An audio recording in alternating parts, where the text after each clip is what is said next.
ഈശോയ്ക്ക് കിട്ടിയ അധികാരമാണ് ദാവീദ് ഭവനത്തിൻ്റെ താക്കോല്. ആ അധികാരമാണ് അമ്മയുടെ മധ്യസ്ഥതയിൽ കൈമാറണത്. അമ്മ അവിടെ കൊണ്ട് ഒപ്പിട്ട് സമയം ആയില്ലെന്ന് പറഞ്ഞാൽ പോലും അമ്മ ഒപ്പിട്ട് കഴിഞ്ഞാൽ ആകാത്ത സമയം ആക്കിയെടുക്കും.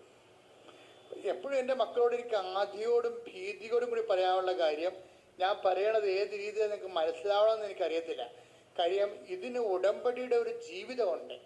അത് കുറച്ച് കാര്യം ഉടമ്പടി പ്രകാരം, കുറച്ച് കാര്യം തോന്നിവാസമായിട്ട് എടുക്കുക കഴിഞ്ഞാൽ ഉടമ്പടി ജീവിതമാകത്തില്ല.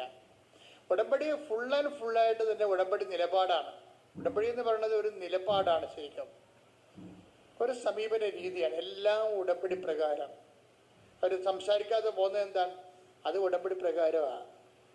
കാര്യം അവിടെ സംസാരിക്കേണ്ട കാര്യമില്ല. ആ ദൈവത്തിനെ ഏൽപ്പിച്ചിരിക്കുന്ന കാര്യങ്ങളാണ്. നമ്മളിവിടെ മാനുഷികമായിട്ട് സംസാരിക്കേണ്ട കാര്യങ്ങളില്ല. കാര്യം മാനുഷികമായി സംസാരിച്ചു കഴിഞ്ഞാൽ ഉള്ള കുഴപ്പമെന്ന് വെച്ച് കഴിഞ്ഞാൽ അരൂപി ചേഞ്ച് ചെയ്യും. നമ്മുടെ ഒരു ജീവിതം എന്ന് പറയുന്നത് ഒരു ആത്മീയ ജീവിതമാണ്.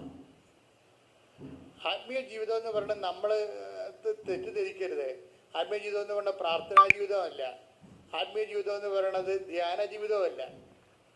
ആത്മീയ ജീവിതം എന്ന് പറയുന്നത് നമ്മുടെ പെരുമാറ്റത്തിൽ നമ്മൾ എടുക്കുന്ന നിലപാടുകൾക്ക് ആത്മീയത ഉണ്ടാകണം. പെരുമാറ്റത്തിലില്ലേ പ്രാർത്ഥിക്കാൻ നല്ലത്, സപ്പോൾ അതിലെ മീൻസാണ്, മാർഗങ്ങളാണ്. അതൊക്കെ പ്രാർത്ഥനയും ധ്യാനവും ഒക്കെ ആത്മീയ ജീവിതത്തിൻ്റെ ലക്ഷ്യമല്ല, മാർഗമാണ്. ആരൊക്കെ തെറ്റിദ്ധരിപ്പിച്ച് നമ്മൾ ലക്ഷ്യമാക്കി വെച്ചിട്ടുണ്ട്. ആത്മീയ ജീവിതം എന്ന് പറയുന്നത് ഒരു വ്യക്തി സുവിശേഷ വിഹിതമായ ജീവിതത്തിൻ്റെ കാലാവസ്ഥ ഭേദങ്ങളെ എങ്ങനെയാണ് സുവിശേഷ വിഹിതമായി കൈകാര്യം ചെയ്യുന്നത്, അതാണ് ആത്മീയത. ആത്മാവ്, ദൈവത്തിന്റെ ആത്മാവ് യഥാർത്ഥമായി നിങ്ങളിൽ വസിക്കുന്നെങ്കിൽ നിങ്ങൾ ജഡികരല്ല, ആത്മീയരാണ്. അപ്പൊ ദൈവാത്മാവ് വസിച്ചാൽ മാത്രമേ നമ്മൾ ആത്മീയരാകത്തുള്ളൂ. അതിന്റെ കാരണം വെച്ചാൽ അതുകൊണ്ട് ദൈവാത്മാവിനാൽ വസിക്കണം എന്ന് വെച്ചാൽ ദൈവാത്മാവ് നയിക്കപ്പെടുകയാണ്. നമ്മുടെ എന്തെങ്കിലും കാര്യം തീരുമാനിക്കുമ്പോൾ അത് നയിച്ചുകൊണ്ട് പോണത് ദൈവാത്മാവിനായിരിക്കണം, ലോകത്തിന്റെ ആത്മാവിനാലായിരിക്കരുത്. നിർഭാഗ്യവശാൽ നമ്മുടെ പല കാര്യങ്ങളും നയിക്കപ്പെടുന്നത് ലോകത്തിന്റെ ആത്മാവിനാലാണ്.